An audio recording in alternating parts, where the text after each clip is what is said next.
اعوذ باللہ من الشیطان الرجیم بسم اللہ الرحمن الرحیم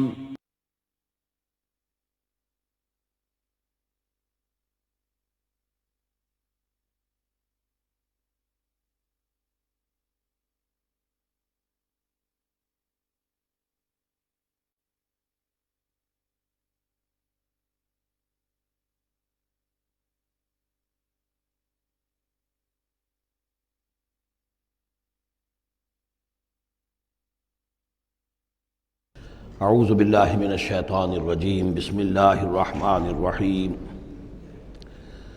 وَإِنَّ لَكُمْ فِي الْأَنْعَامِ لَعِبْرَةً نُسْقِيكُم مِّمَّا فِي بُطُونِهِ مِن بَيْنِ فَرْثٍ وَدَمٍ لَبَنًا خَالِصًا شَائِغًا لِلشَّارِبِينَ صدق اللہ العظیم۔ کریشن آف دی یونیورس کے ضمن میں نے جو چند باتیں آپ سے عرض کی تھیں، اس کے ضمن میں خیال آیا کہ آپ کو ایک شعر بھی سنا دوں۔ عبد القادر بے دل بہت بڑے شاعر اور بہت بڑے فلسفی گزرے ہیں ہندوستان میں، اورنگزیب کے زمانے میں تھے اور انہیں دنیا کے چوٹی کے فلسفیوں میں شمار کیا جاتا ہے۔ ان کا ایک شعر بڑا عجیب ہے: ہر دو عالم خاک شد تا بست نقش آدمی، اے بہار نیستی از قدر خود ہوشیار باش۔ ہر دو عالم خاک شد، دونوں عالم خاک ہو گئے۔ اب یہاں جو مفہوم میں لے رہا ہوں، شاعر کے ذہن میں کیا تھا کیا نہیں تھا وہ جانے اور اللہ جانے، لیکن ہر دو عالم، عالم امر، عالم امر نیچے اترا عالم خلق کی شکل میں، اور عالم خلق میں ہوتے ہوتے اترتے اترتے اترتے اترتے تنزل مٹی پیدا ہو گئی۔ ہر دو عالم خاک شد تا بست نقش آدمی، اب آدمی کا نقش بندھنا شروع ہوا۔ اب یہاں سے حیات عرضی کا سلسلہ شروع ہوا۔ گویا کہ انسان کو وجود میں لانے کے لیے اللہ تعالیٰ نے دونوں عالموں کو تنزلات کی بے شمار منازل سے اتار کر اور خاک تک پہنچایا۔ تا بست نقش آدمی، اے بہار نیستی۔ اب یہ نیستی جو ہے سمجھ لیجئے، چونکہ فلسفہ وحدت الوجود کا یہ ہے کہ اصل حقیقت جو ہے اور اصل وجود تو اللہ کا ہے، باقی جو کچھ نظر آ رہا ہے یہ حقیقی وجود نہیں ہے، نیست ہے، یہ ہست نہیں ہے، صرف یہ شکلیں ہیں، صورتیں ہیں، امیجز ہیں۔ کل ما فی الکون وہم او خیال او عکوس فی المرایا او ظلال، تو یہ نیست ہے۔ یہ جو عالم وجود ہے جسے کہا جا رہا ہے نیستی، اس عالم کی بہار انسان ہے، کلائمیکس آف دس کریشن۔ خلقتہ بیدی، مسجود ملائک، خلیفۃ اللہ۔ تو اے بہار نیستی از خود قدر خود ہوشیار باش، ذرا اپنے مقام و مرتبے کو سمجھو کہ تمہارے وجود کے لیے اللہ تعالیٰ نے ہر دو عالم کو تنزلات کی کتنی منزلوں سے نیچے اتار کر خاک کیا ہے، تب تمہارا نقش بننا شروع ہوا۔ اور یہ عبد القادر بے دل وہ ہیں کہ جن کے آگے مرزا غالب بھی پانی بھرتے ہیں۔ طرز بے دل میں ریختہ کہنا اسد اللہ خاں قیامت ہے، آسان کام نہیں ہے جو انداز ہے بے دل کا۔ اب چلیے آگے۔ وَإِنَّ لَكُمْ فِي الْأَنْعَامِ لَعِبْرَةً، جیسا کہ میں نے عرض کیا تھا، اس سورہ نحل میں اللہ تعالیٰ نے جو مختلف نعمتیں انسانوں کے لیے بنائی ہیں، پیدا کی ہیں، ان کا ایک ایک کر کے تذکرہ ہو رہا ہے، اور ان کے لیے تمہارے جو چوپائے ہیں، مویشی ہیں، ان میں بھی عبرت ہے، سبق ہے۔ ان کو دیکھو اور اللہ کی حکمتوں کو پہچانو۔ نسقیکم مما فی بطونہ، ہم پلاتے ہیں تمہیں اس میں سے جو ان کے پیٹوں میں ہوتا ہے۔ پیٹوں میں کیا ہوتا ہے؟ من بین فرث، گوبر ہوتا ہے، ودم، یہ خون ہوتا ہے۔ پیٹ چاک کرو گے کیا نکلے گا؟ لبنن، اب ان دونوں کے مابین سے اللہ تعالیٰ تمہیں پلا رہا ہے دودھ، لبنن خالصا، ستھرا، صاف، سائغا للشاربین، پینے والوں کے لیے نہایت خوشگوار، خوش ذائقہ۔ ومن ثمرات النخیل والاعناب، اور کھجوروں کے پھلوں سے بھی اور انگوروں سے بھی تتخذون منہ سکرا ورزقا حسنا، اس سے تم نشے کی چیزیں بھی بناتے ہو اور یہ کہ رزق حسنا بھی ہے، بہترین رزق بھی ہے تمہارے لیے۔ ان فی ذلک لآیۃ لقوم یعقلون، یقیناً اس میں نشانی ہے ان لوگوں کے لیے جو عقل سے کام لیں۔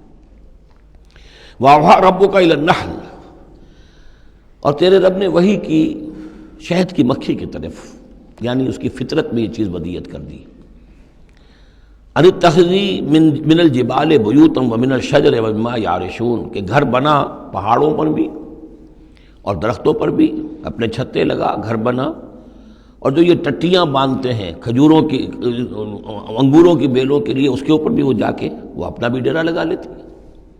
ثم کلی من کل الثمرات، پھر ہر طرح کے میووں میں سے کھا، یعنی ان کے رس چوس۔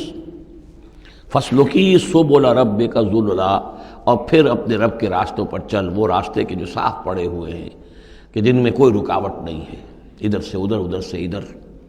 یہ ہے شہد کی مکھی، یخرج من بطونہا، اس کے پیٹوں سے نکلتا ہے شراب، ایک پینے کی شے یعنی شہد، مختلف الوانہ، جس کے رنگ مختلف ہوتے ہیں، فیہ شفاء للناس، جس میں لوگوں کے لیے شفا ہے۔ جیسے کہ جن جن پودوں کے پھولوں کا رس اس نے چوسا ہے، اس کے خواص، اس کے اثرات، اس کی تاثیرات جو ہیں وہ شہد میں آ جاتی ہیں۔ وہ شہد تو گویا کہ وہ کشید کر رہی ہے ان پھلوں کے اندر، اور ان میں جو کچھ تاثیرات ہیں وہ اس شہد میں آ جائیں گی، اور جڑی بوٹیوں سے گویا اس طریقے سے شہد میں وہ ادویات کے اثرات سراج کر رہے ہیں۔ ان فی ذلک لآیۃ لقوم یتفکرون، یقیناً اس میں نشانی ہے ان لوگوں کے لیے جو غور و فکر سے کام لیں۔ واللہ خلقکم ثم یتوفاکم، اللہ ہی ہے جس نے تمہیں پیدا کیا، پھر وہی تمہیں قبض کر لے گا، موت دے گا، وفات دے گا۔ ومنکم من یرد الی ارذل العمر، اور تم میں سے کچھ ایسے بھی ہوتے ہیں جو بڑی ہی ضعیف عمر کو پہنچ جاتے ہیں، بڑی ردی عمر، وہ ضعیف عمر جس میں کہ انسان دوسروں پر بوجھ بن جائے، اور نہ صرف یہ کہ دوسروں پر بوجھ بن جائے، لیکن لا یعلم من بعد علم شیئا، کہ نہ جانے سب کچھ جاننے کے بعد کچھ بھی۔ آپ کو معلوم ہے ڈیمنشیا بھی ہو جاتا ہے، ذہنی صلاحیتیں ختم ہو جاتی ہیں، یادداشت ختم ہو جاتی ہے، بڑے بڑے عاقل اور بڑے بڑے فلسفی اس عمر میں جا کے جو بچوں کی سی باتیں کرنے لگتے ہیں۔ ان اللہ علیم القدیر، یقیناً اللہ تعالیٰ جاننے والا ہے، قدرت والا۔ واللہ فضل بعضکم علی بعض فی الرزق، اور اللہ نے تم میں سے بعض کو بعض پر رزق میں فضیلت دی ہے۔ اب یہ رزق کی فضیلت ایک تو وہ ہے جو مادی اسباب و وسائل جو ہے، یہ بھی رزق ہے، اس میں بھی اللہ نے فضیلت دی ہے۔ لیکن یہ کہ کوئی سوشلسٹ اور کمیونسٹ جو ہے اس پر اعتراض کر دے گا، یہ اللہ کی طرف کیوں منسوب کرتے ہو، یہ تو لوگوں نے غلط نظام بنا رکھا ہے۔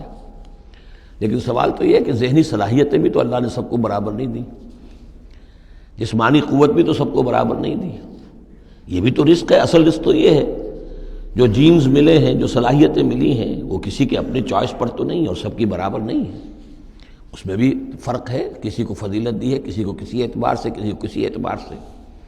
واللہ فضل بعضکم علی بعض فی الرزق فما الذین فضلوا براد رزقہم علی ما ملکت ایمانہم، تو تم نہیں دیکھتے کہ جن لوگوں کو رزق میں فضیلت دی گئی ہو وہ لوٹا دیتے ہوں اپنا رزق اپنے غلاموں کو، یعنی جو ان کے غلام ہیں ان کو بھی ان کے ساتھ تقسیم کر لیں، ان کو بھی مالک بنا دیں۔ یہ تو نہیں ہوتا، یہ اصل میں نفی کی جا رہی ہے کہ تم نے جو سمجھا کہ ایک بڑا خدا ہے، یہ چھوٹے خدا جو ہیں یہ در حقیقت اس کے تو ایک طرح سے یوں سمجھیے کہ خدمتگار ہی ہیں، لیکن چونکہ اس کے خدمت میں رہتے ہیں اور ہماری کو سفارش کر سکتے ہیں۔ لیکن اگر یہ چھوٹے ہیں تو جیسے تم اپنے غلاموں کو اپنے برابر نہیں کر سکتے، کیا اللہ تعالیٰ ان کو اپنے برابر کر لے گا؟ کیا ان میں سے کسی کی دھونس جو ہے اللہ کے اوپر چلے گی؟ کیا وہ اللہ سے اپنی بات بنوا لے گا؟ فہم فیہ سوا، کوئی شخص اپنے غلاموں کو اپنی ملکیت میں برابر کا شریک نہیں کرتا۔ افبنعمت اللہ یجحدون، اور کیا تو پھر کیا یہ اللہ کی جو نعمت ہے اس کا انکار کر رہے ہیں۔ واللہ جعل لکم من انفسکم ازواجا، اللہ نے تمہاری اپنی نوع ہی سے تمہاری بیویاں بنائیں، جوڑے بنائے۔ زوج کا لفظ عربی میں دونوں طرف جاتا ہے، عورت کے لیے مرد زوج ہے اور مرد کے لیے عورت زوج ہے، زوج جوڑے کو کہتے ہیں۔ واللہ جعل لکم من انفسکم، یہاں انفسکم سے مراد کیا ہے؟ تمہاری نوع، ہر جاندار کا جوڑا جو ہے اسی کی نوع میں سے ہے، ایک سپیشیز ایک ہی ہے، جو بھی جانور ہے سپیشیز ایک ہے، اس کے جینڈرز مختلف ہیں، جن سے جدا ہیں، لیکن یہ کہ جہاں تک نوع کا تعلق ہے وہ ایک ہی ہے۔ وَجَعَلَ لَكُم مِّنْ أَزْوَاجِكُم بَنِينَ، اور پھر تمہاری بیویوں سے یا تمہارے جوڑوں سے تمہارے لیے اس نے بیٹے بنائے، وَحَفَدَةً، اور پوتے تمہیں عطا کیے، وَرَزَقَكُم مِّنَ الطَّيِّبَاتِ، اور ساری پاکیزہ چیزیں تمہیں دیں۔ أَفَبِالْبَاطِلِ يُؤْمِنُونَ وَبِنِعْمَةِ اللَّهِ هُمْ يَكْفُرُونَ، یہ نعمت کا لفظ دیکھیے بار بار اس صورت میں آ رہا ہے۔ تو کیا یہ باطل پر ایمان رکھتے ہیں اور اللہ تعالیٰ کی نعمت کا انکار کرتے ہیں، کفران نعمت کرتے ہیں؟ وَيَعْبُدُونَ مِن دُونِ اللَّهِ مَا لَا يَمْلِكُ لَهُمْ رِزْقًا مِّنَ السَّمَاوَاتِ وَالْأَرْضِ شَيْئًا، اور یہ پوج رہے ہیں اللہ کو چھوڑ کر ان چیزوں کو جنہیں کوئی اختیار نہیں ہے ان کے لیے کسی رزق کا، نہ آسمانوں سے نہ زمین سے۔ وَلَا يَسْتَطِيعُونَ، نہ اس کی قدرت رکھتے ہیں۔ یہ ذہن میں رکھیے کہ یہ جو مشرکین عرب تھے اپنے ایام جاہلیت میں بھی تلبیہ جو پڑھتے تھے، لبیک اللہم لبیک لبیک لا شریک لک لبیک، تو اس میں موجود تھا لا شریک لک لبیک الا شریکا تملکہ وما ملک، تیرا کوئی شریک نہیں ہے، ہاں وہ شریک کہ جو کچھ اس کا اختیار ہے اس کا بھی مالک تو ہی ہے، یعنی بالآخر اختیار تیرا ہی تیرا ہے، کسی تیرے شریک کے پاس کوئی اختیار جو ہے تجھ سے آزاد ہو کر آٹونومس کوئی اختیار اس کے پاس نہیں ہے۔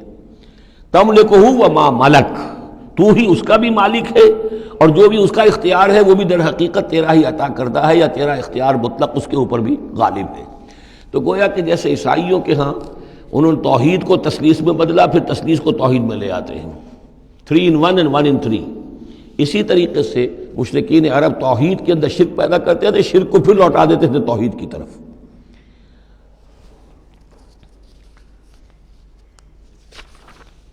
فلا تضربوا للہ الامثال، تو دیکھو اللہ کے لیے کوئی مثالیں بیان نہ کیا کرو، اگرچہ اسی صورت میں ہم پڑھ چکے ہیں وللہ المثل الاعلیٰ۔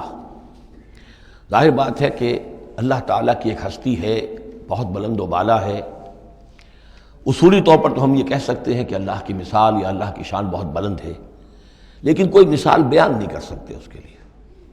مثال جو بھی لائیں گے عالم خلق سے لائیں گے، اپنے ذہن سے لائیں گے، محدود سوچ ہے، محدود تصور ہے، ہماری قوت متخیلہ محدود ہے، جو بھی شے لائیں گے اس محدود سے، وہ ظاہر بات ہے کہ اللہ تعالیٰ کی مطلق اور جو ہستی ہے، ایبسولیوٹ ایگزسٹنس جس کی ہے، جس کی ایٹریبیوٹس ایبسولیوٹ ہیں، ان کے اوپر اس کو کوئی مثال صادق نہیں آ سکتی۔ اور یہ صحیح بات ہے، اگرچہ دینا پڑتا ہے اللہ کے افعال کے لیے، اللہ تعالیٰ جو کچھ کر رہا ہے، جس طور سے کر رہا ہے، کچھ نہ کچھ الفاظ استعمال کرنے پڑتے، اللہ کا ہاتھ، اللہ کا چہرہ، اللہ کا پاؤں، اللہ کا تخت، اللہ کی کرسی، اللہ کا عرش، اب یہ سب چیزیں آئیں گی، لیکن یہ کہ ان کی اصل حقیقت کو ہم بالکل نہیں جانتے، اور ہم خود کوئی مثال بیان کریں اللہ کے لیے اس سے روک دیا گیا۔ فلا تضربوا للہ الامثال، چنانچہ یہ بات جو آئی ہے سورہ شورا میں تو بلکہ کیٹیگوریکلی آئی ہے، لیس کمثلہ شیء، اس کے مثال کسی کوئی شے بھی موجود نہیں۔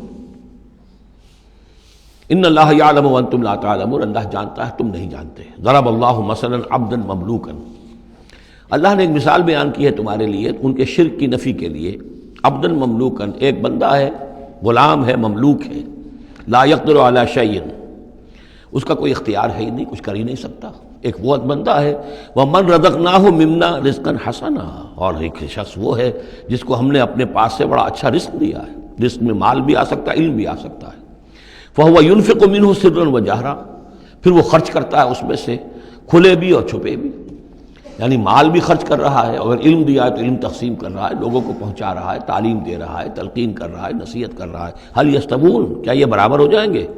الحمدللہ، کل تعریف اور شکر اللہ کے لیے ہے، بل اکثرہم لا یعلمون، لیکن اکثریت جو ہے علم نہیں رکھتی۔ یعنی اللہ کے ایک وہ بندے ہیں کہ جو اس کے کام میں لگے ہوئے ہیں، امر بالمعروف نہی عن المنکر کر رہے ہیں، علم پھیلا رہے ہیں، یا اللہ نے مال دیا ہے تو اس کے دین کے لیے خرچ کر رہے ہیں، یا ابنائے نو میں سے جو لوگ ضرورت مند ہیں، محتاج ہیں، ان کو دے رہے ہیں، اور ایک وہ ہے کہ جس کے ہاتھ میں کچھ ہے ہی نہیں، اختیار ہی نہیں ہے، وہ کچھ کر ہی نہیں سکتا، تو یہ برابر کیسے ہو جائے گا؟ ضرب اللہ مثلا رجلین، اب اللہ نے ایک دو اور انسانوں کی مثال بیان کی۔ احدہما ابکم لا یقدر علی شیء وہو کل علی مولاه، ایک شخص کے دو غلام ہیں، ایک جو ہے ان میں سے وہ گونگا ہے اور وہ کسی کام کی صلاحیت نہیں رکھتا، اور وہ تو اپنے آقا کے اوپر بوجھ بنا ہوا ہے، روٹی تو توڑتا ہے، کھانا تو کھاتا ہے، اس میں صلاحیت کوئی ہے ہی نہیں، کوئی کام کر نہیں سکتا۔ غلام جو لوگ ہوتے تھے آقاؤں کے، وہ کما کے بھی لاتے تھے اور ان کی کمائی سے جو ہے وہ لوگ پھر عیش کرتے تھے، لیکن ایک غلام ایسا ہے نکما ہے، ابکم لا یقدر علی شیء وہو کل علی مولاه، اینما یوجہ لا یات بخیر، جہاں کہیں بھی وہ آقا اس کو بھیجتا ہے وہ کوئی خیر لے کر نہیں آتا، نہ کوئی نفع کی بات، نہ کوئی نفع۔ حل یستوی ہوا، کیا برابر ہوگا وہ بندہ، وہ غلام، ومن یامر بالعدل، اور ایک اور غلام اس کا ایسا ہے کہ جو حکم دیتا ہے عدل کا، وہو علی صراط مستقیم، اور وہ سیدھی راہ پر قائم ہے۔ یہ مثال دے رہا اللہ تعالیٰ اپنے غلاموں کی کہ میرے بھی تو غلام، تم سب میرے غلام ہو۔ ایک میرے وہ غلام ہے کہ جو میرے رزق کو جو ہے وہ تو کھا رہے ہیں، پی رہے ہیں، لیکن میرا کام کوئی نہیں کر رہے، میرے دین کی خدمت کوئی نہیں کر رہے، میری کتاب کی خدمت نہیں کر رہے، میری مخلوق کی خدمت نہیں کر رہے، خدمت خلق نہیں کر رہے، روٹیاں توڑ رہے ہیں، میرے دیے ہوئے رزق میں سے جو ہے وہ کھا پی رہے ہیں، عیش کر رہے ہیں۔ یہ اس غلام کے مانند ہے کہ جو اپنے آقا پر بوجھ بنا ہوا ہے، اور ایک غلام وہ ہے کہ جو اس خدمت میں لگا ہوا ہے، نیکی کا حکم دے رہا ہے، بدی سے روک رہا ہے، دین کی خدمت میں لگا ہوا ہے، دین کو قائم کرنے کی جد و جہد میں تن من دھن لگا رہا ہے۔ وَهُوَ عَلَىٰ صِرَاطٍ مُسْتَقِيمٍ وَلِلَّهِ غَيْبُ السَّمَاوَاتِ وَالْأَرْضِ، آسمانوں اور زمین کے سارے بھید، ساری کھلی باتیں، ساری چھپی باتیں اللہ ہی کے لیے ہیں۔ وَمَا أَمْرُ السَّاعَةِ إِلَّا كَلَمْحِ الْبَصَرِ، اور قیامت کا معاملہ تو بس ایسے ہوگا جیسے ایک نگاہ کا لپک جانا، اچانک آ جائے، او ہوا اقرب، یا شاید وہ اس سے بھی قریب تر ہو۔ ان اللہ علی کل شیء قدیر، یقیناً اللہ تعالیٰ ہر چیز پر قادر ہے۔ واللہ اخرجکم من بطون امہاتکم لا تعلمون شیئا، اللہ نے تمہیں نکالا تمہاری ماؤں کے پیٹوں سے کہ تم کچھ شے نہیں جانتے تھے، کوئی علم نہیں تھا۔ واقعہ یہ ہے کہ انسان کا بچہ جس قدر کمزور اور ضعیف ہوتا ہے، شاید کسی حیوان کا بچہ اتنا کمزور نہیں ہوتا۔ آپ نے بکری کے بچے کو دیکھا ہوگا، نوزائیدہ کو، وہ تھوڑی دیر بس اس کی ٹانگیں لڑکھڑاتی ہیں، بس تھوڑی دیر، فوراً ہی ولادت کے بعد ٹانگوں میں کھڑا ہوتا ہے۔ لیکن یہ کہ انسان کا بچہ جتنا لا علم، جتنا ضعیف، جتنا کمزور، جتنا ڈیپینڈنٹ، جتنا محتاج ہوتا ہے۔ واللہ اخرجکم من بطون امہاتکم لا تعلمون شیئا وجعل لکم السمع والابصار والافئدہ لعلکم تشکرون، پھر اللہ نے تمہیں سماعت دی، بصارت دی اور افئدہ دیے۔ یہ افئدہ کا جو عام طور پہ ترجمہ جو ہے آپ نے دیکھا ہوگا دل لکھا ہوتا ہے، مجھے اس سے اختلاف ہے، میرے نزدیک افئدہ جو ہے اس سے مراد جو ہے عقل ہے، لیکن یہ میں اس پر گفتگو کروں گا اگلی صورت میں انشاءاللہ۔ ان السمع والبصر والفؤاد کل اولئک کان عنہ مسئولا، وہ جو آیت ہے سورہ بنی اسرائیل کی، وہ اس موضوع کے اوپر اہم ترین ہے۔ پھر اللہ تعالیٰ نے تمہیں کان اور آنکھیں دی اور عقل دی۔ یہ اصل میں ریلیشن شپ یہ ہے کہ یہ سینس ڈیٹا ہے، آنکھوں سے، کانوں سے، یہ ڈیٹا، جیسے کہ آپ آج کل کمپیوٹر میں ڈیٹا جو ہے فیڈ کرتے ہیں اس کے اندر، پھر وہ اس کو پروسیس کرتا ہے، پھر وہ انفر کرتا ہے، پچھلی میموری کے ساتھ ٹیلی کرتا ہے، پھر اس سے کوئی نیا نتیجہ نکالتا ہے۔ تو یہ جو برین کمپیوٹر یہاں رکھا ہوا ہے، یہ ہے جس کو کہ سینس ڈیٹا جا رہا ہے، آنکھوں سے، کانوں سے، چھو کر، چکھ کر، سونگھ کر، جو بھی صلاحیتیں ہمارے اندر ہیں، ان سے وہ سارا سینس ڈیٹا جو ہے وہ وہاں جا کر پھر پروسیس ہوتا ہے، اس کو پروسیس کر کے اس سے نتیجہ نکالتا ہے، وہ ہے عقل، وہ جو انسان کے اندر یہ ذہن اس دماغ میں جو رکھا گیا ہے۔ فؤاد سے میرے نزدیک مراد یہ ہے، اور میں اس پر جازم ہوں۔ وَجَعَلَ لَكُمُ السَّمْعَ وَالْأَبْصَارَ وَالْأَفْئِدَةَ لَعَلَّكُمْ تَشْكُرُونَ، تاکہ تم شکر کرو، ان چیزوں کا، ان نعمتوں کا حق مانو، حق ادا کرو، ان چیزوں کو، ان نعمتوں کو صحیح طریقے سے استعمال کرو۔ أَلَمْ يَرَوْا إِلَى الطَّيْرِ مُسَخَّرَاتٍ فِي جَوِّ السَّمَاءِ، کیا یہ دیکھتے نہیں پرندوں کو کہ وہ فضا کی اس خالی خلا کے اندر حکم، یہ بالکل مسخر ہیں، یعنی اللہ تعالیٰ کے حکم کے مطابق جو ہے تیر رہے ہیں۔ ما یمسکہن الا اللہ، انہیں نہیں تھاما ہوا ہے کسی نے سوائے اللہ کے۔ ان فی ذلک لآیات لقوم یؤمنون، یقیناً اس میں نشانیاں ہیں ان لوگوں کے لیے جو ماننا چاہیں یا جو ایمان رکھتے ہوں۔ واللہ جعل لکم من بیوتکم سکنا، اور اللہ تعالیٰ نے تمہارے لیے تمہارے گھروں میں سکون اور سکونت کی جگہ، رہنے کی جگہ تمہیں فراہم کی ہے۔ وجعل لکم من جلود الانعام، اور بنا دیے تمہارے لیے تمہارے چوپایوں کی کھالوں سے، بیوتن، ایسے گھر یعنی خیمے، یہ جانوروں کے کھالوں کے خیمے بناتے تھے تاکہ یہاں خیمہ، یہاں اکھاڑا وہاں لگا دیا، وہاں سے اکھاڑا وہاں لگا دیا، وہ ہلکا رہتا تھا خانہ بدوش لوگوں کے لیے۔ تم ان کی کھالوں سے بنا لیتے ہو گھر، تستخفونہا، جو تمہیں بڑے ہلکے رہتے ہیں تمہارے لیے، یوم ذانکم، جس دن کہ تم سفر میں ہو، و یوم اقامتکم، اور جب تم کہیں اقامت کرنا چاہو۔ وہی خیمے اتارے اونٹ کے پیٹھ کے اوپر سے، وہاں گاڑا، رات کو اس کے اندر آرام کر لیا۔ ومن اصوافہا، اب یہ تین الفاظ آ رہے ہیں جو کہا تھا دفعن، تمہارے لیے جڑاول ہے ان میں، انہی حیوانات میں وہ ریشہ پیدا کر رکھا ہے ہم نے، فائبر، جس فائبر کے ذریعے سے کہ تم کپڑا بنتے ہو، اب کاٹن فائبر ہے یا اب آرٹیفیشل فائبرز آ گئے ہیں، لیکن سب سے پہلے جو چیز انسان کو ملی تھی وہ تو حیوانات کے جو یہ ان چوپایوں کے جو بال ہیں ان سے ہی انسان نے کچھ چیزوں کو بننا سیکھا تھا۔ من اصوافہا، صوف کہتے ہیں بھیڑوں کی ان کو، واوبارہا، وبر کہتے ہیں جو کہ یہ ببریاں کہلاتی ہیں اونٹ کی، ان کے جو بال ہوتے ہیں، واشعارہا، اور بکریوں کے بال اشعار کہلاتے ہیں۔ تم ان سے، صوف سے اور ببروں سے اور بکریوں کے بالوں سے، اساساً و متاعاً، تم سامان بناتے ہو، اپنے برتنے کی چیزیں بنا لیتے ہو، الی حین، ایک خاص وقت تک کے لیے۔ واللہ جعل لکم مما خلق ظلالا، اور اللہ تعالیٰ نے تمہارے لیے جو کچھ اس نے پیدا کیا ہے اس کے ذریعے سے سایہ فراہم کیا ہے، درختوں کا سایہ تمہیں ملتا ہے، کسی اور چیز کا سایہ اللہ تعالیٰ تمہیں دیتا ہے۔ وجعل لکم من الجبال اکنانا، اور تمہیں پہاڑوں کے اندر چھپنے کی جگہ دے دی ہے، یعنی غاریں ہوتی ہیں، ظاہر بات ہے طوفان جب آتے ہیں اور بڑی تیز ہوا جب چل رہی ہوتی ہے تو پہاڑوں ہی کے اندر وہ کھو موجود ہوتی ہے، وہ غاریں ہوتی ہیں کہ ان میں لوگ پناہ لیتے ہیں۔ وجعل لکم سرابیل تقیکم الحر، اور تمہارے لیے ایسے کرتے بنا دیے، لباس بنا دیے جو تمہیں گرمی سے بچاتے ہیں۔ وسرابیل تقیکم باسکم، اور ایسے کرتے یعنی جو ذرا بختر ہوتے تھے کہ جو تمہاری لڑائی کے اندر تمہیں بچاتے ہیں۔ کذالک یتم نعمتہ، نعمت کے لفظ کو پھر نوٹ کیجئے، اس طرح اللہ تعالیٰ اتمام فرما رہا ہے اپنی نعمتوں کا علیکم، تم پر، لعلکم تسلمون، تاکہ تم سر تسلیم خم کرو اور اطاعت کی روش اختیار کرو۔ فَإِن تَوَلَّوْا، تو پھر اے نبی اگر یہ رخ موڑ لیں، پیٹھ موڑ لیں، فَإِنَّمَا عَلَيْكَ الْبَلَاغُ الْمُبِينُ، تو آپ پر تو بس صاف صاف پہنچا دینے کی ذمہ داری ہے۔ یعرفون نعمت اللہ ثم ینکرونہا، یہ اللہ کی نعمتوں کو پہچانتے ہیں پھر منکر ہو جاتے ہیں۔ واکثرہم الکافرون، اور ان کی اکثریت جو ہے وہ ناشکروں پر مشتمل ہے۔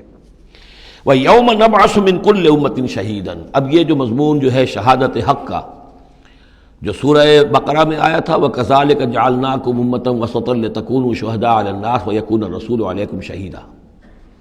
اس کے بعد سورہ نساء میں آیا، ایک تو یہ آیا کہ اللہ کے گواہ بن کر کھڑے ہو جاؤ، پھر آگے چل کر آیا کیف اذا جئنا من کل امۃ بشہید وجئنا بک علی ہؤلاء شہیدا، آیت نمبر 41۔ وہ مضمون یہاں پھر دو مرتبہ اس صورت میں آ رہا ہے۔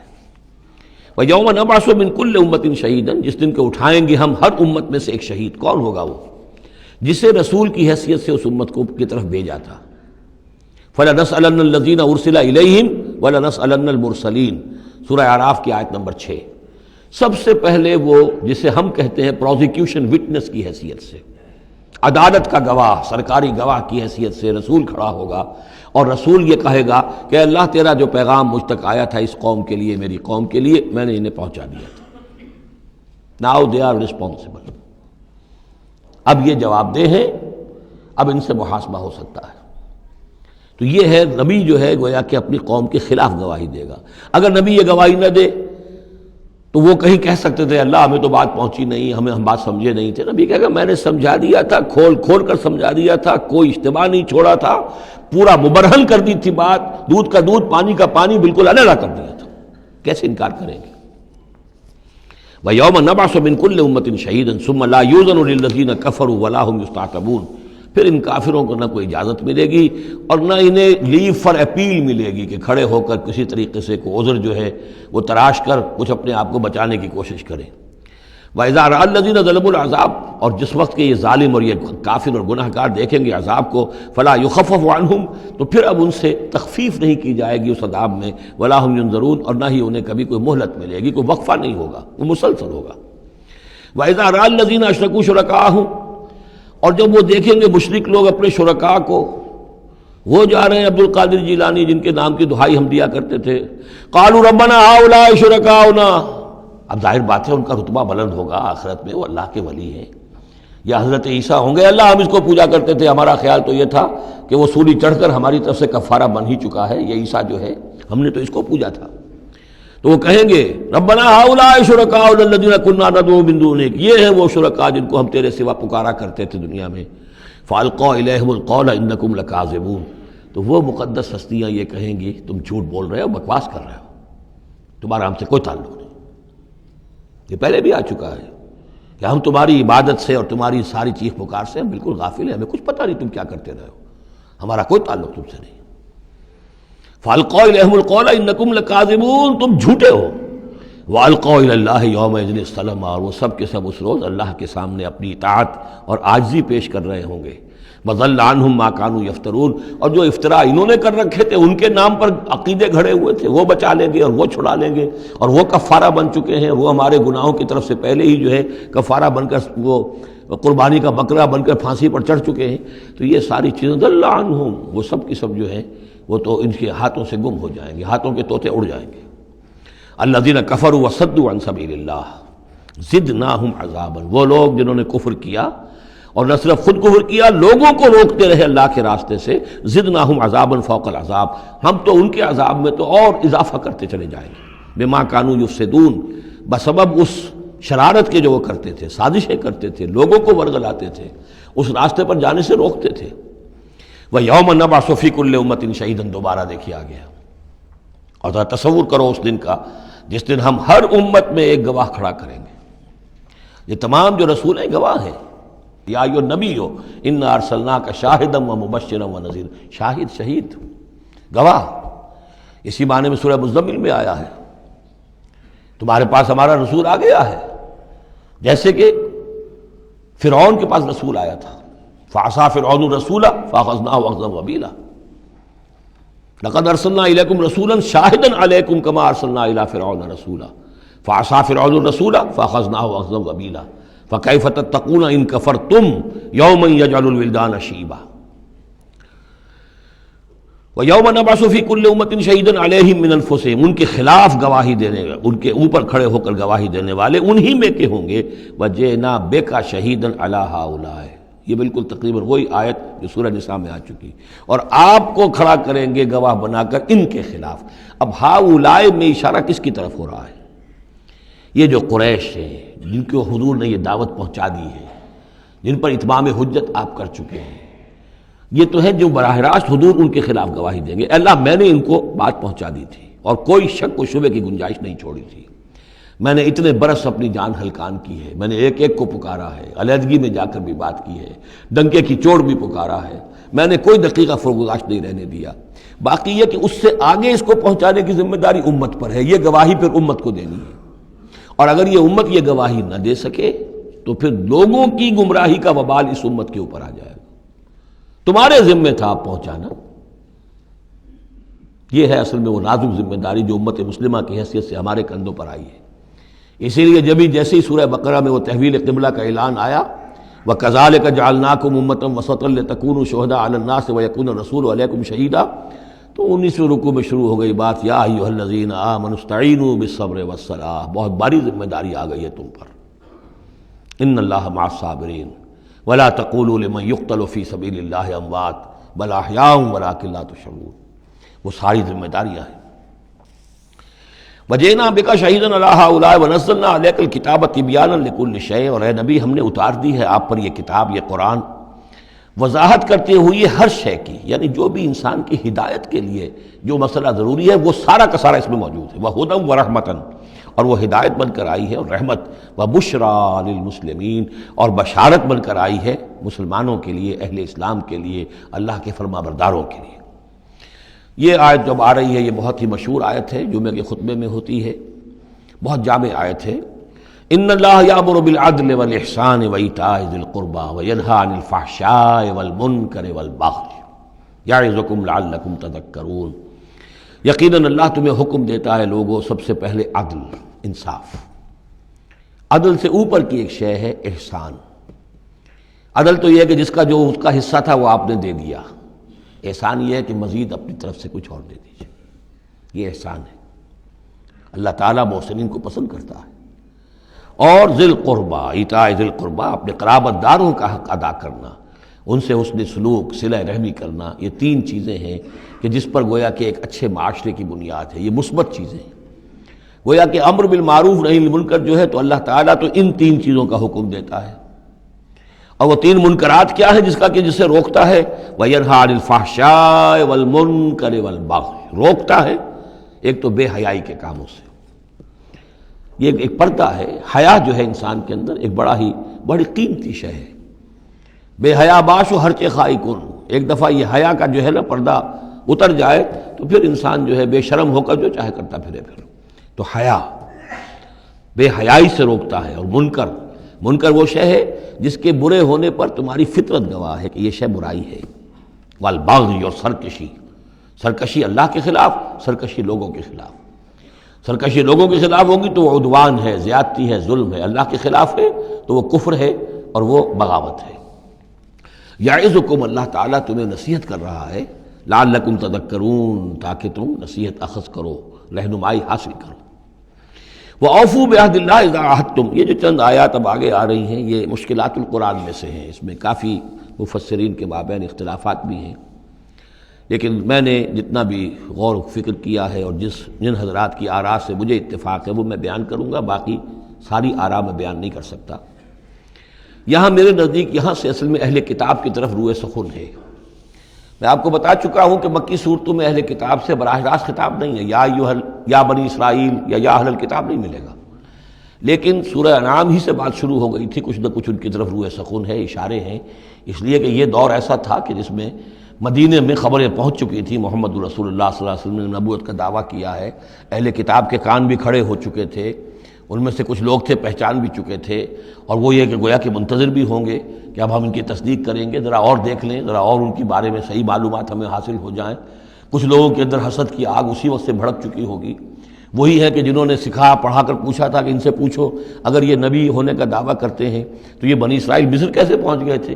یہ تو حضرت ابراہیم علیہ السلام کی نسل سے تھے، حضرت ابراہیم تو فلسطین میں رہتے تھے، الخلیل میں وہ دفن ہیں، یہ مصر کیسے پہنچ گئے جو حضرت موسیٰ علیہ السلام نے لے کر وہاں سے آئے؟ تو پوری سورہ مبارکہ سورہ یوسف جو ہم پڑھ چکے ہیں کہ کیا شکل بنی، کیا سبب بنا، کیا حالات تھے جن میں کہ بنی اسرائیل وہاں جا کر آباد ہوئے۔ تو اس طرح سے اب یہاں پہ اصل میں روئے سخن ان کی طرف ہے۔ وَأَوْفُوا بِعَهْدِ اللَّهِ إِذَا عَاهَدتُّمْ وَلَا تَنقُضُوا الْأَيْمَانَ بَعْدَ تَوْكِيدِهَا، اور دیکھو اللہ کے عہد کو پورا کرو جب کہ تم وہ عہد کر چکے ہو۔ جو بنی اسرائیل سے اِذْ أَخَذَ اللَّهُ مِيثَاقَكُمْ، وہ جو بار بار آیا ہے، یہ تو تفصیل تو پھر جو ہے مدنی صورتوں میں آئی ہے جو ہم پڑھ چکے ہیں، وہ بعد میں نازل ہوں گی، ابھی گویا کہ اس کی طرف اشارہ کیا جا رہا ہے تاکہ جو ان کے صاحب علم ہیں وہ بات کو پا لیں، سمجھ لیں۔ عاقلہ را اشارہ کافی است۔ وَأَوْفُوا بِعَهْدِ اللَّهِ إِذَا عَاهَدتُّمْ، دیکھو اللہ کے عہد کو پورا کرو جب کہ تم نے عہد کیا ہے۔ وَلَا تَنقُضُوا الْأَيْمَانَ بَعْدَ تَوْكِيدِهَا، اور اپنی قسموں کو مضبوطی سے باندھنے کے بعد مت توڑا کرو۔ وَقَدْ جَعَلْتُمُ اللَّهَ عَلَيْكُمْ كَفِيلًا، اور اس پر تم نے اللہ کو کفیل بنایا ہے، اللہ کو گواہ بنا کر قسمیں کھائی ہیں، اللہ کو گواہ بنا کر تم نے عہد کیے تھے۔ إِنَّ اللَّهَ يَعْلَمُ مَا تَفْعَلُونَ، اللہ جانتا ہے جو کچھ کہ تم کر رہے ہو۔ وَلَا تَكُونُوا كَالَّتِي نَقَضَتْ غَزْلَهَا مِن بَعْدِ قُوَّةٍ أَنْكَاثًا، اس عورت کے مانند نہ بن جاؤ، اس دیوانی عورت کے مانند کہ جس نے بڑی محنت اور مشقت سے سوت کاٹا اور پھر اسے ٹکڑے ٹکڑے کر دیا۔ یہ گویا کہ ایک تمثیل دی گئی ہے، منتظر چلے آ رہے تھے تم نبی کی آمد کے، تم تو ان کے حوالے سے اپنے جو لوگ تھے یہاں کے عرب انہیں دھمکایا کرتے تھے کہ جب وہ آئیں گے تو ہم ان کے ساتھ ہو کر جنگ کریں گے، تو پھر یہ کہ تم ہمیں کبھی شکست نہیں دے سکو گے۔ اب یہ کیا ہو رہا ہے کہ جب اس نبی کا ظہور ہو رہا ہے تو اب تمہارے دل میں طرح طرح کے خیالات آ رہے ہیں۔ تو کیا اس بوڑھی عورت کی طرح کہ جس کی عقل ماری گئی تھی، بڑی محنت سے سود کاٹتی تھی اور پھر توڑ دیتی تھی، تو تم اپنا یہ سارا جو تانا بانا بنے بیٹھے تھے اب تک، اب تم چاہتے ہو کہ اس کو توڑ دو، تار تار کر دو۔ وَلَا تَكُونُوا كَالَّتِي نَقَضَتْ غَزْلَهَا مِن بَعْدِ قُوَّةٍ أَنْكَاثًا تَتَّخِذُونَ أَيْمَانَكُمْ دَخْلًا بَيْنَكُمْ أَن تَكُونَ أُمَّةٌ هِيَ أَرْبَىٰ مِنْ أُمَّةٍ، تم نے اپنی قسموں کو دخل دینے کا ذریعہ بنا لیا ہے اپنے مابین، مبادا کوئی اور قوم کسی دوسری قوم سے چڑھتی ہوئی نہ ہو جائے۔ یعنی تمہاری یہ قومی کشاکش ہے کہ تم نہیں چاہتے کہ بنی اسماعیل جو ہیں اب انہیں یہ سبقت حاصل ہو جائے، یہ فضیلت حاصل ہو جائے جو بنی اسرائیل کو حاصل تھی 2000 برس۔ ان تکون امۃ ہی اربع من امۃ، مبادا ہو جائے ایک قوم دوسری قوم سے بڑھی ہوئی، دوسری قوم سے افضل۔ اب یہاں نام نہیں ابھی لیے جا رہے ہیں، جیسا کہ میں نے عرض کیا اشاروں کنایوں میں باتیں ہو رہی ہیں تاکہ اہل کتاب کے جو اہل علم تھے ان تک یہ بات پہنچ جائے، ان کے دلوں کے اندر اتر جائے۔ اب قسمیں کھا رہے ہیں کہ ہم تو نہیں مانیں گے، اگر واقعی یہ وہی نبی ہے لیکن ہے یہ بنی اسماعیل میں سے، یہ امیین میں سے، تو نہیں مانیں گے۔ قسمیں کھا کھا کر ایک دوسرے کے ساتھ جو ہے وہ عہد کر رہے ہیں۔ تو یہ کیا کر رہے ہو؟ ولا تکونوا کاللتی نقضت غزلها من بعد قوة انکاسا تتخذون ایمانکم دخلا بینکم ان تکون امۃ ہی اربا من امۃ انما یبلوکم اللہ بہ. یہ تو اللہ تعالیٰ تمہیں آزما رہا ہے اس کے ذریعے سے. دیکھنا یہ ہے کہ تم حق پرست ہو یا نسل پرست ہو. اگر تو نسل پرست ہو تو پھر اللہ سے تمہارا کوئی تعلق نہیں. اگر حق پرست ہے تو اللہ تعالیٰ نے اگر تمہاری نسل کے اندر رکھا ہوا تھا اب کسی اور نسل میں رکھ دیا ہے. اور پھر یہ کہ وہ اتنی دور کی نسل بھی نہیں، ابراہیم ہی کی نسل سے ہے. تمہارے جد امجد جو ابراہیم ہے انہی کی ایک شاخ تم ہو، تو انہی کی ایک شاخ جو ہے وہ محمد رسول اللہ کی قوم ہے. تو ان کو ہم نے چن لیا ہے. ان تکون امۃ ہی اربا من امۃ، اسی میں تم اسی جو ہے بغیم بینہم کے حوالے سے اب تم جو ہے اس آزمائش میں ناکام ہو رہے ہو. انما یبلوکم اللہ بہ، یہ تو اللہ تمہاری آزمائش کر رہا ہے. وَلَيُبَيِّنَنَّ لَكُمْ يَوْمَ الْقِيَامَةِ مَا كُنْتُمْ فِيهِ تَخْتَلِفُونَ، اور پھر اللہ تعالیٰ لازماً ظاہر کر دے گا تمہارے لیے قیامت کے دن جو کچھ کہ تم جس میں اختلاف تم نے کیا تھا. وَلَوْ شَاءَ اللَّهُ لَجَعَلَكُمْ أُمَّةً وَاحِدَةً، اللہ چاہتا تمہیں ایک ہی امت بنا دیتا. یہ تفریقی نہ ہوتی کہ ایک امت کو ہٹا کر دوسری امت کو ہم لے آئے، ایک امت کو ہم معزول کر رہے ہیں دوسری امت کو لا رہے ہیں. ہم چاہتے یہ بھی کر سکتے تھے. تمہارے ہی اندر جو ہے ایک اور نشت ثانیہ ہو جاتی، نشت ثالثہ ہو جاتی. ایک نشت ثانیہ تو ہو چکی تھی. ایک مرتبہ نیبوکڈنیزر کے ہاتھوں برباد ہوئے ہیکل سلیمانی تباہ ہو گیا تھا. پھر حضرت عزیر علیہ السلام کی دعوت توبہ اور اصلاح کے ذریعے سے تمہارے اندر دوبارہ ایک زندگی پیدا ہو گئی. تمہیں پھر ایک اور عروج ہوا کہ اب کر سکتے تھے یہ. اب پھر تیسری مرتبہ پھر تمہارے اندر ہی کوئی دعوت اچھی اٹھتی، تمہارے اندر ہی ہم کوئی نبی بھیج دیتے، وہ تمہارے اندر سے پھر جو ہے اصلاح کی ایک تحریک اٹھاتا اور پھر تم سیدھے راستے پر آتے اور اللہ تعالیٰ تم پر رحم فرما دیتا اور قرآن بھی تمہیں کو دے دیتا. اللہ کر سکتا تھا. لو شاء اللہ لجعلکم امۃ واحدہ ولکن یضل من یشاء ویہدی من یشاء. لیکن اللہ تعالیٰ کا فیصلہ یہی ہے، وہ ہدایت دیتا ہے جو چاہتا ہے اور وہ ہدایت اور گمراہ کرتا ہے جس کو چاہتا ہے. اور یہ دونوں ترجمے ہوں گے. وہ ہدایت دیتا ہے اس کو جو ہدایت کا طالب ہے اور گمراہ کرتا ہے اس کو جو گمراہی کا طالب ہے. وَلَتُسْأَلُنَّ عَمَّا كُنتُمْ تَعْمَلُونَ، اور تم سے پوچھا جائے گا، باز پرس ہوگی اب جو کچھ تم کر رہے ہو. تم ایک بہت بڑے امتحان سے اب دو چار ہو رہے ہو. تمہارے پاس علم ہے، تمہارے پاس کتاب ہے. اب وہ انداز یاد کیجئے کہ جو سورہ بقرہ کے 5ویں رکوع میں یا بنی اسرائیل اذکروا نعمتی التی انعمت علیکم واوفوا بعہدی اوف بعہدکم وایای فارہبون وآمنوا بما انزلت مصدقا لما معکم ولا تکونوا اول کافر بہ ولا تشتروا بآیاتی ثمنا قلیلا وایای فاتقون ولا تلبسوا الحق بالباطل وتکتموا الحق وانتم تعلمون. وہی تو بات شروع ہوئی تھی، اوفوا بعہد اللہ اذا عاہدتم یا بنی اسرائیل اذکروا نعمتی التی انعمت علیکم واوفوا بعہدی اوف بعہدکم وایای فارہبون. یہ در حقیقت یہ آیات جو ہیں یہ تمہید ہیں گویا کہ سورہ بقرہ کے 5ویں رکوع میں جو آیات آئی ہیں ان کی. وَلَا تَتَّخِذُوا أَيْمَانَكُمْ دَخَلًا بَيْنَكُمْ فَتَزِلَّ قَدَمٌ بَعْدَ ثُبُوتِهَا. اب دیکھو اپنی قسمیں جو کھا کھا کے اب تم ایک دوسرے کے ساتھ معاہدے کر رہے ہو کہ ہم نہیں مانیں گے، نہیں مان لائیں گے. نہ ان قسموں کو تم اپنے درمیان دھوکے کا ذریعہ بناؤ کہ ایک قدم جمنے کے بعد اور پھسل جائے. تمہارے دل میں بات آ چکی ہے، تم پہچان چکے ہو. یعرفونہ کما یعرفون ابناہم. اب تم پھسلو گے تو ظاہر بات ہے کہ فنہارا بہ فی نار جہنم، تو پھر تو یہ کہ سیدھے سیدھے جہنم کی آگ میں گرو گے. وَتَذُوقُوا السُّوءَ بِمَا صَدَدتُّم عَن سَبِيلِ اللَّهِ، اور تمہیں برائی کا مزہ چکھنا پڑے، عذاب کا مزہ چکھنا پڑے بسبب اس کے کہ تم نے روکا لوگوں کو اللہ کے راستے سے. تمہیں تو چاہیے تھا کہ سب سے پہلے کھڑے ہو کر گواہی دیتے. وَمَنْ أَظْلَمُ مِمَّنْ كَتَبَ شَهَادَةً عِندَهُ مِنَ اللَّهِ. تم کہتے کہ ہاں بالکل ٹھیک ہے، ہماری کتابوں میں جو تھی یقیناً محمد اللہ کے رسول ہیں، سب سے پہلے تمہیں بڑھ کر ان کی توثیق کرنی چاہیے.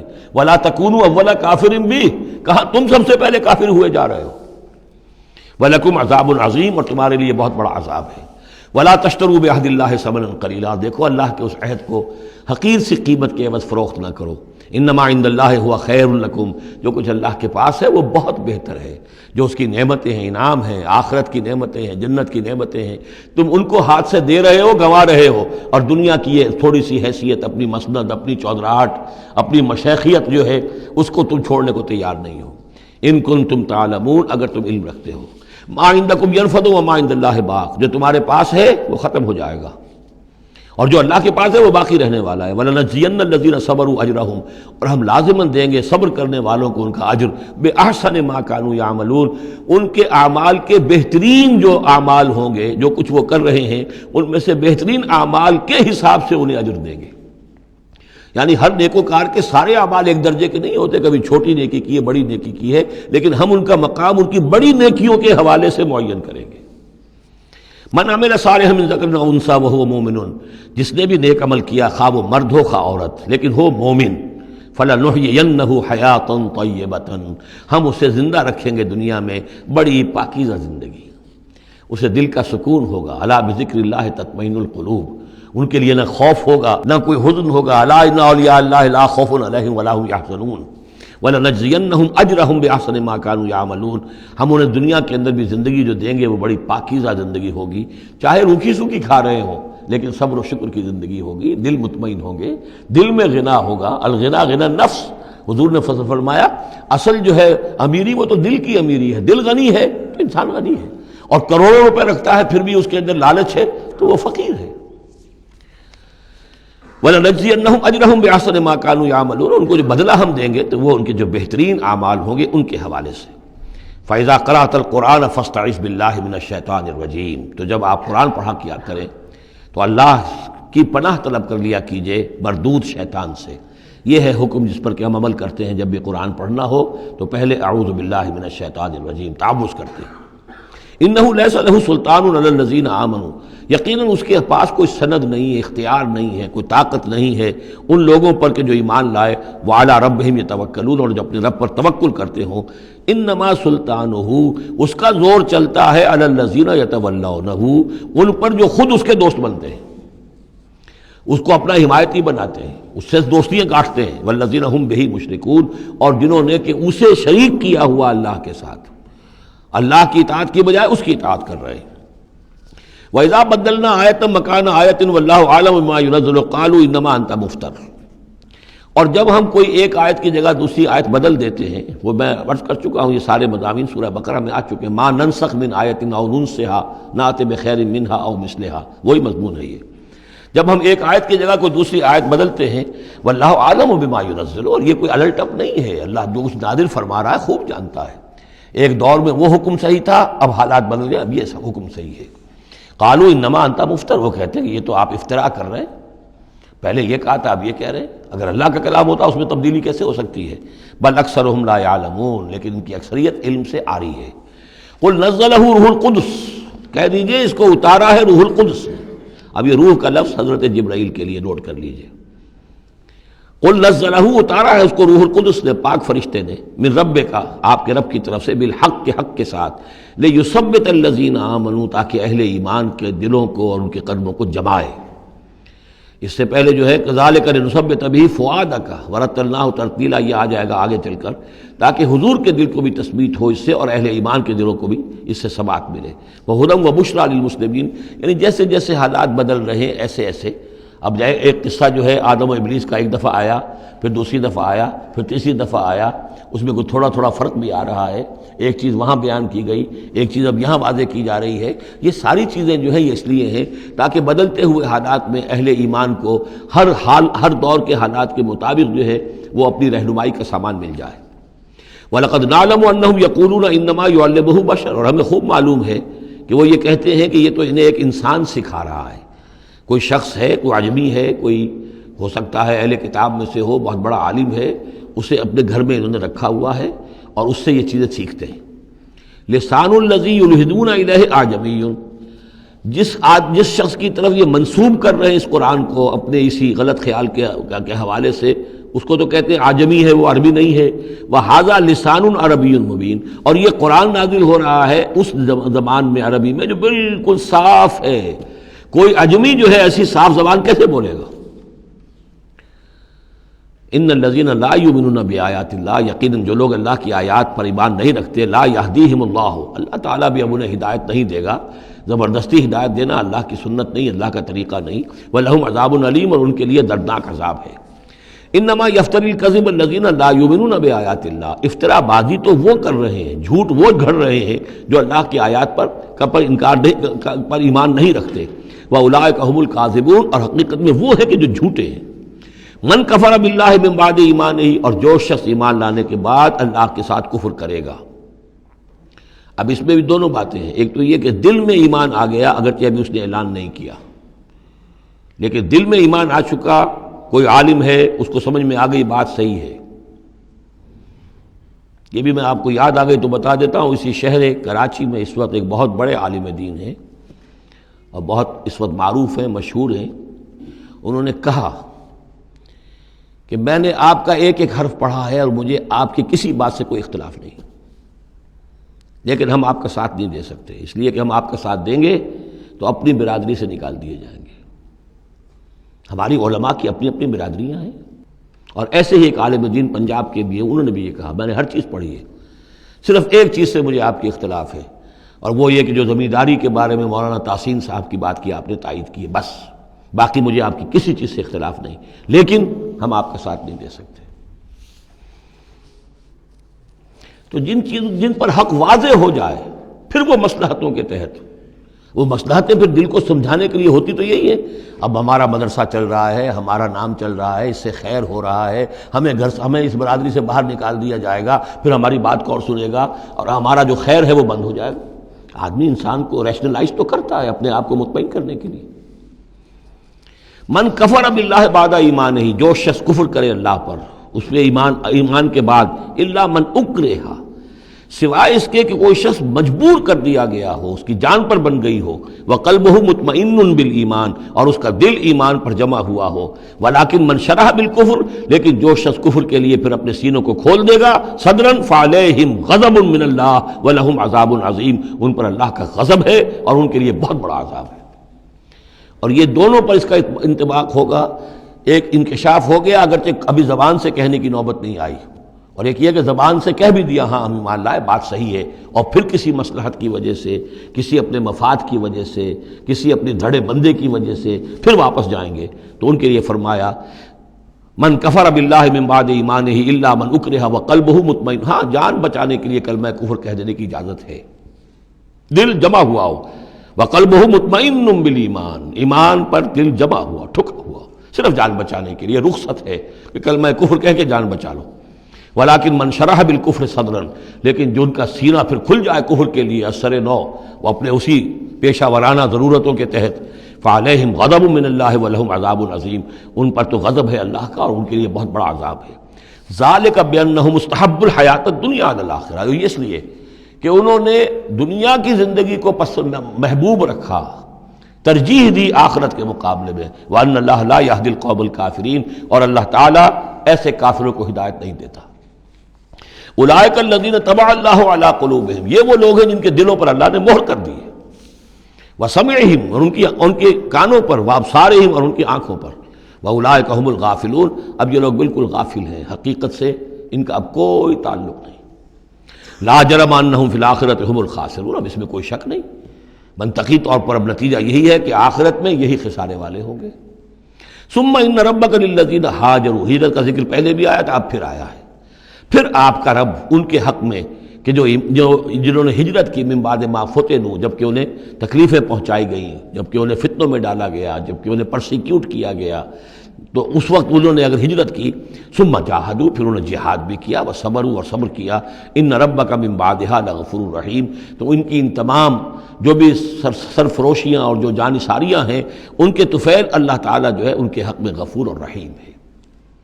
یوم تاتی کل نفس تجادل عن نفسہا، جس دن کے یعنی قیامت کے دن ہر جان آئے گی اپنی طرف سے مدافعت کرتے ہوئے. ظاہر بات ہے کہ ہر جان چاہے گی کہ میری جان چھوٹے، مجھے بچایا جائے، جہنم سے بچایا جائے، جو بھی عذر پیش کر سکتی ہو وہ پیش کرے گی.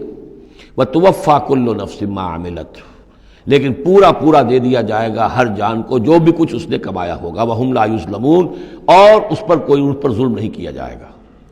وضرب اللہ مثلا قریۃ کانت آمنۃ مطمئنۃ یاتیہا رزقہا رغدا من کل مکان، اور اللہ تعالیٰ نے مثال بیان کی ہے ایک بستی کی، کانت آمنۃ مطمئنۃ، وہ بڑے امن میں تھی اور مطمئن تھی، سکون، امن کا گہوارہ. یاتیہا رزقہا رغدا من کل مکان، آتا تھا اس کے پاس رزق اس کا ہر طرف سے، چاروں طرف سے رزق چلا آتا تھا، رغدا با فراغت.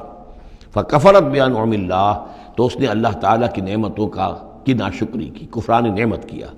فاذاقہ اللہ لباس الجوع والخوف، تو اللہ تعالیٰ نے اس کو پھر پہنا دیا، اڑھا دیا لباس بھوک کا اور خوف کا، بما کانوا یصنعون، ان کے کرتوتوں کے باعث.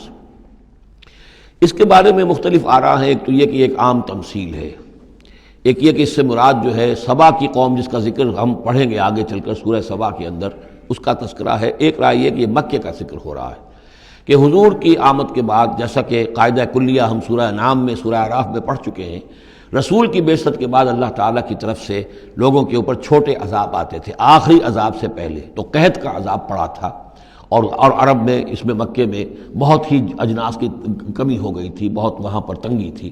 تو اس کی طرف اشارہ ہو رہا ہے کہ یہ شہر جو ہے مکہ بڑا آرام سے تھا، امن میں تھا. امن کا تو گہوارہ ہے ہی ہمیشہ سے، مطمئن تھا، اور رزق چلا آتا تھا. ہر طرف سے لوگ آ رہے ہیں، قافلے آ رہے ہیں، حاجی آ رہے ہیں، عمرے کے لیے لوگ آ رہے ہیں، چیزیں لے کر آ رہے ہیں، جانور جو ہیں وہ قربان ہو رہے ہیں. ظاہر بات ہے وہ قربان ہونے والے جانوروں کا گوشت کہاں جاتا تھا؟ یہ اہل مکہ ہیں، یہ اس کو کھاتے تھے. تو یہ ساری رزق ان کے پاس فراوانی سے چلا آتا تھا. لیکن اس شہر کے لوگوں نے پھر اللہ کی نعمت کا، انعامات کا انکار کیا اور کفران نعمت کیا، تو اللہ نے انہیں خوف اور بھوک کا لباس پہنا دیا ان کے کرتوتوں کے سوائے. بس اسی آیت کے حوالے سے میں نے یہاں کراچی میں تقریریں کی تھی. کافی پرانی بات ہے، جب کراچی میں جو حالت ہو گئی تھی، کہاں یہ عروس البلاد کراچی، پھر یہاں کی فراوانی، ہر طرح کا پورے پاکستان میں جو پھل بہترین ہوتا ہے وہ یہاں آپ کو ملتا ہے. یہاں سستی چیزیں ملتی ہیں، یہاں جابز ہیں، کام ہے. لیکن پھر یہ ایک زمانہ جو کراچی پر گزرا ہے، خدا نہ کرے پھر دوبارہ آ جائے. لیکن ایک دور تو ایسا آ گیا تھا کہ اذاقہ اللہ لباس الجوع والخوف، بھوک اور خوف، کاروبار ٹھپ، اور بد امنی، ڈاکے، کڈنیپنگز، قتل و غارت. وہ جو حال اس کراچی کا ہو گیا تھا اس کو ذرا یاد کیجئے. بالکل وہ نقشہ ہے یہ. ضرب اللہ مثلا قریۃ کانت آمنۃ مطمئنۃ یاتیھا رزقھا رغدا من کل مکان فکفرت بانعم اللہ فاذاقھا اللہ لباس الجوع والخوف بما كانوا یصنعون. تو یہ ایک عام تمثیل بھی ہو سکتی ہے، جیسے کہ کراچی کی اس وقت کی صورتحال پر منطبق ہو گئی. لیکن یہ کہ تفسیر کے حوالے سے اور جسے تعویل خاص ہم کہتے ہیں، اس میں یہ یقیناً اشارہ ہے مکے ہی کی طرف. وَلَقَدْ جَاءَهُمْ رَسُولٌ مِّنْهُمْ فَكَذَّبُوهُ، ان کے پاس ان کے رسول آئے، انہوں نے جھٹلا دیا ان کو. فَأَخَذَهُمُ الْعَذَابُ وَهُمْ ظَالِمُونَ، تو عذاب نے انہیں آ پکڑا اور وہ ظالم تھے، گناہگار تھے. فَكُلُوا مِمَّا رَزَقَكُمُ اللَّهُ حَلَالًا طَيِّبًا، تو اے مسلمانوں کھایا کرو جو بھی اللہ نے تمہیں رزق دیا ہے اس میں سے جو حلال ہے اور جو پاک ہے کھایا کرو. وَاشْكُرُوا نِعْمَتَ اللَّهِ، پھر نعمت کے لفظ کو نوٹ کیجئے. یہ جو نعمت کے ذریعے سے، اللہ کی نعمتوں کے حوالے سے یہ صورت جو ہے ان کا تذکرہ، مختلف انواع و اقسام کی نعمتیں، مختلف جو دائرے ہیں زندگی کے، ان کے حوالے سے. وَاشْكُرُوا نِعْمَتَ اللَّهِ إِن كُنتُمْ إِيَّاهُ تَعْبُدُونَ، اور اللہ کی نعمت کا شکر کرو اگر تم واقعتاً اسی کی بندگی کرتے ہو. إِنَّمَا حَرَّمَ عَلَيْكُمُ الْمَيْتَةَ وَالدَّمَ وَلَحْمَ الْخِنزِيرِ وَمَا أُهِلَّ لِغَيْرِ اللَّهِ بِهِ، اللہ تعالیٰ نے حرام تو تم پر کیا ہے کھانا مردار کا اور خون کا اور خنزیر کے گوشت کا، اور جو جس پر کہ پکارا گیا ہو اللہ کے سوا کسی اور کا نام. یہ آیت کئی دفعہ آ چکی ہے، اب اس میں تفصیل میں جانے کی ضرورت نہیں. فمن اضطر غیر باغ ولا عاد، کوئی شخص اضطرار میں ہو، جان پر بن گیا ہو، بھوک سے اور مر رہا ہو، تو اگر وہ نہ تو اس کی طلب اس کے اندر ہو، نہ جو کم سے کم چیز جتنی کہ کھانے سے جان بچائی جا سکتی ہے اس سے وہ اضافی اور اس سے آگے بڑھے، فإن اللہ غفور الرحیم، تو اللہ اس کے حق میں غفور اور رحیم ہے. ولا تقولوا لما تصف السنتكم الكذب هذا حلال وهذا حرام، اور دیکھو اپنی زبانوں میں جیسے منہ میں آئے نہ بک دیا کرو کہ یہ حلال ہے یہ حرام ہے. یہ تو اللہ کا فیصلہ ہوتا ہے. تم جو اپنی منہ سے کہہ دیتے ہو، اپنی زبانوں سے جو چاہ کہہ دیا، تو یہ بغیر دلیل کے، بغیر سند کے نہیں. اللہ تعالیٰ یہ حلت اور حرمت، تحلیل اور تحریم، یہ اللہ کا اختیار ہے. ولا تقولوا لمن تصف السنتكم الكذب، یہ جھوٹ جو اپنی زبان سے نکال دیتے ہو، هذا حلال وهذا حرام، یہ حلال ہے اور یہ حرام ہے. لتفتروا على الله الكذب، تاکہ تم اللہ کی طرف جھوٹ منسوب کرو. ان الذين يفترون على الله الكذب لا يفلحون، یقیناً جو لوگ اللہ تعالیٰ کی طرف جھوٹ منسوب کریں گے وہ فلاح نہیں پائیں گے. متاع قلیل، یہ سب برتنے کا سامان ہے، دنیاوی ضروریات ہے، تھوڑی سی دیر کے لیے فائدہ اٹھا لو. ولہم عذاب علیم، پھر ان کے لیے دردناک عذاب ہے. وعلی الذین ہادوا حرمنا ما قصصنا علیک من قبل، اور یہودیوں پر ہم نے بعض چیزیں حرام کر دی تھیں جن کی کہ تفصیل ہم پہلے آپ کو بتا چکے ہیں. یہ آ چکا ہے اس سے پہلے کہ ان کے لیے ایک تو یہ کہ حضرت یعقوب نے چونکہ اونٹ کا گوشت اپنے اوپر خود حرام کر لیا تھا تو وہ معاملہ چلتا رہا. اس کے علاوہ بھی یہ ہے کہ جو چربی ان پر حرام کی گئی تھی مختلف چیزوں حیوانات کی. وعلی الذین ہادوا حرمنا ما قصصنا علیک من قبل وما ظلمناہم، اور ہم نے ان پر کوئی ظلم نہیں کیا، اور ہم نے ان پر کوئی ظلم نہیں کیا، ولکن کانوا انفسہم یظلمون، بلکہ یہ ظلم انہوں نے خود اپنے اوپر ڈھائے. ثم ان ربک للذین عملوا السوء بجہالۃ، پھر آپ کا رب ان لوگوں کے حق میں کہ جو کہیں غلطی سے، جہالت سے، نادانی سے، جذبات کی رو میں بہ کر کوئی برا کام کر بیٹھے، ثم تابوا من بعد ذلک واصلحوا، پھر وہ توبہ کرے اور وہ اصلاح کر لیں، اس غلط کام کو چھوڑ دیں، حرام خوری سے باز آ جائیں، غلط کام جو ہے تج دیں ان کو۔ ان ربک من بعدہا، اگر وہ یہ شرطیں پوری کر دیں تو پھر آپ کا رب اس کے حق میں بھی، ان کے حق میں بھی غفور اور رحیم ہے۔ ان ابراہیم کان امۃ قانتا، یقیناً ابراہیم ایک امت تھے۔ اب یہ لفظ امت سمجھ لیجئے، اما یا امو کا جو اصل مفہوم ہے وہ قصد کرنا ہے۔ اب یہ امت وقت کے لیے بھی آتا ہے، بعد امت وذکر بعد امت، سورہ یوسف میں ہم نے پڑھا ہے، وہ شخص جو ساقی تھا بادشاہ کا بھول گیا تھا، ایک مدت کے بعد اسے یاد آ گیا۔ تو جب ایک پوری ہو رہی ہے، زمانے کو بھی ہم چونکہ فالو کرتے ہیں، ٹائم کو بھی، اور اسی طرح راستے کو بھی فالو کرتے ہیں، تو قصد کر رہے ہوتے ہیں اس کا، اس حوالے سے زمانے کو بھی مدت کہا گیا، راستے کو بھی جو ہے امت کہا گیا۔ پھر امت وہ بھی ہے کہ جو ہم مقصد لوگ ہیں، میرا بھی مقصد وہی ہے، آپ کا بھی وہی ہے، مسلمانوں کو جمع کرنے والا وہ مقصد ہے، کذالک جعلناکم امۃ وسطا لتکونوا شہداء علی الناس، تو یہ امت ہے۔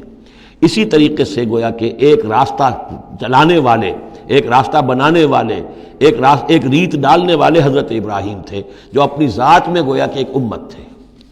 ان ابراہیم کان امۃ قانتا، فرما بردار، للہ حنیفہ، اللہ کے فرما بردار اور بالکل یکسو، ولم یکن من المشرکین، اور وہ ہرگز مشرکین میں سے نہیں تھے، شاکرا لانعمہ، وہ شکر گزار تھے اللہ تعالیٰ کی نعمتوں کے، اجتباہ اللہ نے انہیں پسند کر لیا تھا، وہداہ اور ہدایت دی تھی، الی صراط مستقیم، سیدھی راہ کی طرف، وآتیناہ فی الدنیا حسنہ، اور اسے دنیا میں بھی بھلائی اور خوبی عطا کی، وإنہ فی الآخرۃ لمن الصالحین، اور یقیناً آخرت میں بھی وہ ہمارے نیک بندوں میں ہے۔ ثم اوحینا الیک، پھر ہم نے وحی کی آپ کی طرف اے محمد صلی اللہ علیہ وسلم، ان اتبع ملت ابراہیم حنیفہ، کہ پیروی کیجئے ملت ابراہیم کی یکسو ہو کر، وما کان من المشرکین، اور وہ ہرگز مشرکین میں سے نہ تھے۔ انما جعل السبت علی الذین اختلفوا فیہ، یقیناً یہ ہفتے کا دن ان لوگوں کے لیے معین کیا گیا جنہوں نے اس میں اختلاف ڈالا۔ اصل میں بنی اسرائیل کے لیے بھی دن جو تھا مقرر وہ جمعہ ہی کا دن تھا، لیکن انہوں نے اپنی شرارت کی وجہ سے ناقدری کی، جمعے کو چھوڑا اور ہفتے کا دن اختیار کیا، تو اللہ نے پھر وہی ان کے لیے مقرر کر دیا۔ وَإِنَّ رَبَّكَ لَيَحْكُمُ بَيْنَهُمْ يَوْمَ الْقِيَامَةِ فِي مَا كَانُوا فِيهِ يَخْتَلِفُونَ، اور یقیناً آپ کا رب ان کے مابین فیصلہ کرے گا قیامت کے دن ان تمام چیزوں میں جن میں وہ اختلاف کرتے رہے تھے۔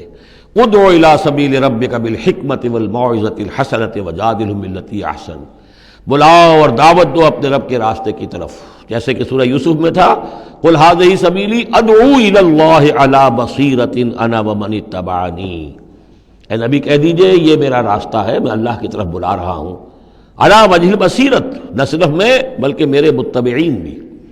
یہاں فرمایا بلاؤ اپنے رب کے راستے کی طرف، بالحکمہ، دانائی کے ساتھ، والموعظہ، موعظۃ الحسنہ، اچھے وعظ، اچھی نصیحت، دل میں اتر جانے والی بات، وجادلہم باللتی احسن، اور اگر کہیں بحث کرنی پڑے، بحث و نزاع ہو تو وہ بھی بہت خوبصورتی کے ساتھ۔ ان ربک هو اعلم بمن ضل عن سبیلہ، یقیناً آپ کا رب خوب واقف ہے ان سے کہ جو اس کے راہ سے بھٹک گئے ہیں، وہو اعلم بالمہتدین، اور وہ خوب جانتا ہے ان کو بھی کہ جو ہدایت کی راہ پر ہیں۔ وَإِنْ عَاقَبْتُمْ، اور اے مسلمانوں اگر تمہیں بدلہ لینا ہو، فَعَاقِبُوا بِمِثْلِ مَا عُوقِبْتُمْ بِهِ، تو بس اتنا ہی ویسا ہی کام کیا کرو جیسا کہ تمہارے اوپر زیادتی کی گئی، جیسا بھی، اس سے آگے بڑھ کر نہیں۔ وَلَئِنْ صَبَرْتُمْ، اور اگر تم صبر کر لو، لَهُوَ خَيْرٌ لِلصَّابِرِينَ، تو یہ تمہارے، یہ صبر کرنے والوں کے حق میں بہتر ہے۔ وَاصْبِرْ، اور آخری حکم ہے حضور کو اور حضور کی وساطت سے تمام مسلمانوں کو، وَاصْبِرْ وَمَا صَبْرُكَ إِلَّا بِاللَّهِ، صبر کیجئے اور آپ کا صبر جو ہے اللہ کے سہارے پر ہے۔ جتنا اللہ پر اعتماد ہے، توکل ہے، اس کے وعدوں پر جتنا یقین ہے، اتنا ہی صبر کر سکے گا انسان۔ وَاصْبِرْ وَمَا صَبْرُكَ إِلَّا بِاللَّهِ وَلَا تَحْزَنْ عَلَيْهِمْ، اور اب ان کے بارے میں آپ رنجیدہ نہ ہوں کہ یہ لوگ اپنے کرتوتوں کی وجہ سے عذاب کے مستحق ہو چکے ہیں۔ وَلَا تَكُ فِي ضَيْقٍ مِّمَّا يَمْكُرُونَ، اور جو چالیں یہ چل رہے ہیں، سازشیں کر رہے ہیں، بیٹھ کے تدبیریں کر رہے ہیں، آپ کو اطلاعات پہنچتی ہے، ان سے بھی آپ دل تنگ نہ ہوں، آپ کے دل میں اس کی وجہ سے کوئی رنج نہ آئے۔ ان اللہ مع الذین اتقوا، اللہ ساتھ ہے اہل تقویٰ کے، ان کی چالیں کیا کریں گے؟ کیا ڈر ہے اگر ساری خدائی ہے مخالف، کافی ہے اگر ایک خدا میرے لیے ہے۔ ان اللہ مع الذین اتقوا، اللہ ساتھ ہے ان کے کہ جنہوں نے تقوی کی روش اختیار کی، والذین هم محسنون، اور وہ لوگ کہ جو تقوی کے راستے پر چلتے ہوئے درجہ احسان پر فائز ہو گئے، اللہ کی معیت اور نصرت اور تائید اور اللہ کی طرف سے ہر وقت ان کی جو مدد ہے وہ شامل حال رہے گی۔ بارک اللہ لی ولکم فی القرآن العظیم ونفعنی وإیاکم بالآیات والذکر الحکیم۔